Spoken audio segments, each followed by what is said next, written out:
Hi everyone! So second video review for this week is for Not the Real Jupiter by Barbara Wilson.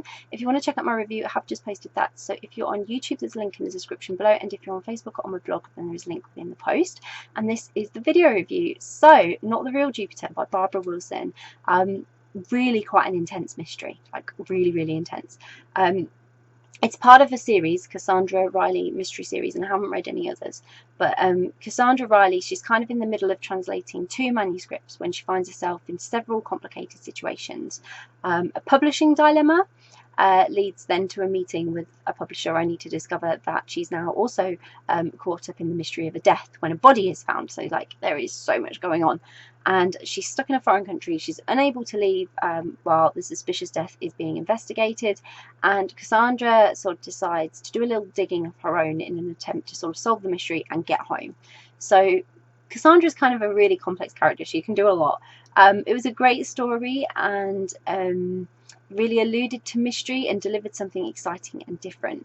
When I started the book, I didn't expect sort of the intensity the story would have as it unfolded.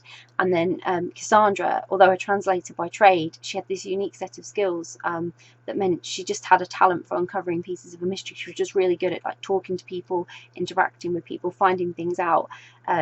So that sort of without her help, I'm not sure they ever would have solved the mystery. They didn't seem to be trying very hard. Cassandra seemed to be doing all the work. So like I say, this is part of a series which I haven't read any of the others, and that I didn't find detracted from the story at all. Barbara Wilson's given you enough information in here to know Cassandra's character and provide a perfectly good standalone mystery.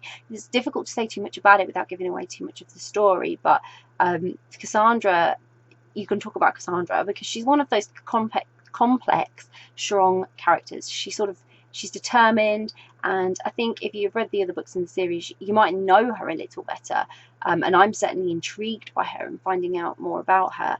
But I think Barbara gave you enough in here for you to get that she's determined. She wants to be successful. She's passionate, and she's really good at sort of putting things together and deciphering things, which obviously as a translator you kind of have to be able to do, because you have to take something and you can't just translate it word for word. You have to interpret the meaning and then get the right sort of translation, that's the right word, to convert it into a meaningful story for another language. So she had a lot that she could do, and then there'd be like transferable skills that she could use to speak to people, find things out, do her own bit of digging, investigate, using her connections, because she had so many within the sort of publishing industry and people she knew. So she could call on people, she could find out about this publisher, she could really sort of drill down and find out information that, let's face it, the law were not doing, because they weren't getting as far as in solving the case as Cassandra was. So she was really key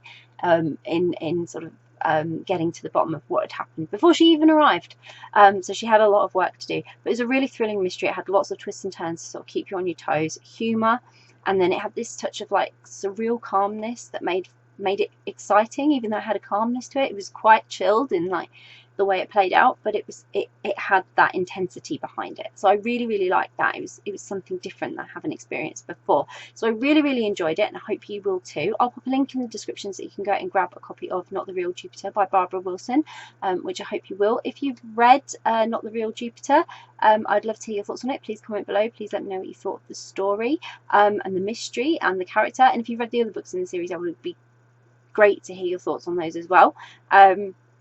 If you haven't read Not the Real Jupiter, but it's on your to be read list, or you're planning to read it, or you're really intrigued and thinking I want to read that or the series, again, please comment below, because it's always great to hear what you're reading. And if you do read it, I really hope you enjoy it. Bye.